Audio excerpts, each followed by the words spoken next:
സുബൂസ് kitchen. ഞാനിന്ന് ഇവിടെ ഉണ്ടാക്കാൻ പോകുന്നത് ഒരു വെറൈറ്റി ബീഫ് അച്ചാറാണ്. അപ്പോൾ നമുക്ക് പെരുന്നാളിന് കുറേ ബീഫൊക്കെ കിട്ടിയിരുന്നു. അപ്പോൾ അത് കുറച്ച് ഞാനിതാ പൊരിച്ചെടുത്തിട്ടുണ്ട്. കുക്കറിൽ മഞ്ഞൾപ്പൊടി ഇട്ട് വേവിച്ച് അത് നന്നായിട്ട് വിസിലടിച്ച് അതിന് ശേഷം വെളിച്ചെണ്ണ വെച്ച് നന്നായിട്ട് പൊരിച്ചെടുത്തതാണ്. അപ്പോൾ ബാക്കി അച്ചാറുണ്ടാക്കുന്ന പരിപാടി ഇതായിരിക്കുന്ന ഒരു പാനിലേക്ക് കുറച്ച് എണ്ണ ഒഴിച്ച് അതിൽ കടുകിട്ട് വെളുത്തുള്ളി, ഇഞ്ചി, കരിവേപ്പില ഇട്ട് നല്ലോണം ഇതിൻ്റെ വെള്ളമൊക്കെ വറ്റിച്ചെടുക്കുന്നത് വരെ ഒന്ന് വഴറ്റി കൊടുക്കും. അതിന് ശേഷം പിന്നെ നമ്മൾ ഈ നന്നായിട്ട് വഴറ്റിയതിന് ശേഷം നമ്മൾ ഈ അടുപ്പൊന്ന് ഓഫ് ചെയ്യുക.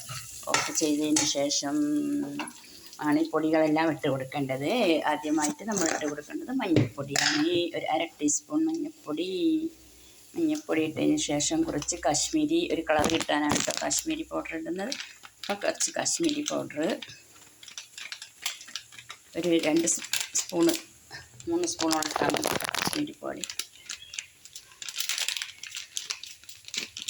കാശ്മീരി പൗഡർ ഇട്ടതിന് ശേഷം പിന്നെ കുറച്ച് പിക്കിൾ പൗഡർ ഇട്ടു. പിക്കിൾ പൗഡർ ഇതാ ഞാൻ ഒരു കൈ കൊണ്ടാണ് ഇട്ട് ചെയ്യുന്നത്. അതുകൊണ്ടാണ് നിങ്ങൾ എന്നോട് ക്ഷമിക്കണം. അത് നന്നായിട്ട് വഴറ്റി കൊടുക്കുക. അപ്പോൾ നമ്മൾ ഒന്ന് അടുപ്പ് കത്തിക്കുക. അത് ചെറിയ തീ മതി കേട്ടോ, ഫ്ലെയിം കുറച്ചിടുക. എന്നിട്ട് നന്നായിട്ടൊന്ന് വഴറ്റി കൊടുക്കുക. നന്നായിട്ട് വഴറ്റിയതിന് ശേഷം കുറച്ചുകൂടി വേണമെങ്കിൽ നമുക്ക് ഇതിലേക്ക് കാശ്മീരി പൗഡർ തന്നെ ഇട്ട് കൊടുക്കാം.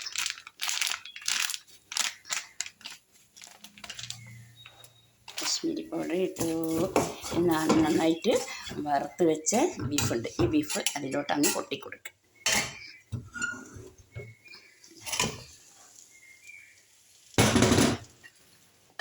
അപ്പോൾ നമ്മുടെ ബീഫ് അച്ചാർ അത്യാവശ്യം റെഡിയായിക്കൊണ്ട് വരികയാണ്.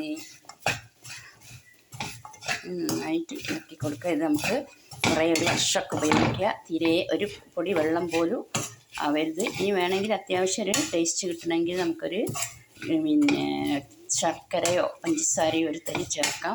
തീരെ വെള്ളം ഉണ്ടാവേണ്ട, പിന്നെ വറ്റി നിൽക്കണം, ഡ്രൈ ആയി നിൽക്കണം. പിന്നെ ഉപ്പ് ചേർത്തിട്ടില്ല. ഉപ്പ് ഞാൻ ബീഫ് വേവിക്കുമ്പോൾ ചേർത്തിരുന്നു.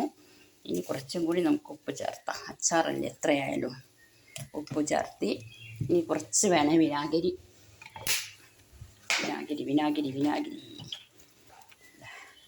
ഒരു 2-3 ടീസ്പൂൺ വിനാഗിരിയും ചേർത്ത് നന്നായിട്ട് ഒന്ന് വെക്കാം. അപ്പം നമ്മുടെ അച്ചാർ റെഡി. അപ്പോൾ നിങ്ങളെല്ലാവരും ഒന്ന് ട്രൈ ചെയ്ത് നോക്കണം, അച്ചാറൊന്ന് ഉണ്ടാക്കി നോക്കണം. ബീഫ് അച്ചാറാണ്, നല്ല ടേസ്റ്റ് ആയിരിക്കും. അപ്പോൾ നമുക്കൊന്ന് ടേസ്റ്റ് നോക്കാം കേട്ടോ.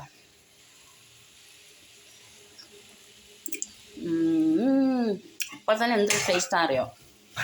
അപ്പോൾ എനിക്ക് ഇതിലേക്ക് ഇനി ഇതൊരു കുപ്പിയിലാക്കി വെച്ചതിന് ശേഷം കുറച്ച് എണ്ണ ചൂടാക്കി അതിൻ്റെ മുകളിൽ ഒഴിച്ചു കൊടുക്കാം. അപ്പോൾ നമ്മുടെ അച്ചാർ നമുക്കൊരു വർഷം വരെ ഉപയോഗിക്കാം. നമുക്ക് ചോറിന് 2 കഷ്ണവും പീസും കുറച്ച് ചാറും ഉപയോഗിച്ചാൽ നമ്മുടെ അച്ചാർ റെഡി. അപ്പോൾ നിങ്ങൾ സബ്സ്ക്രൈബ് ചെയ്യുക, ലൈക്ക് ചെയ്യുക.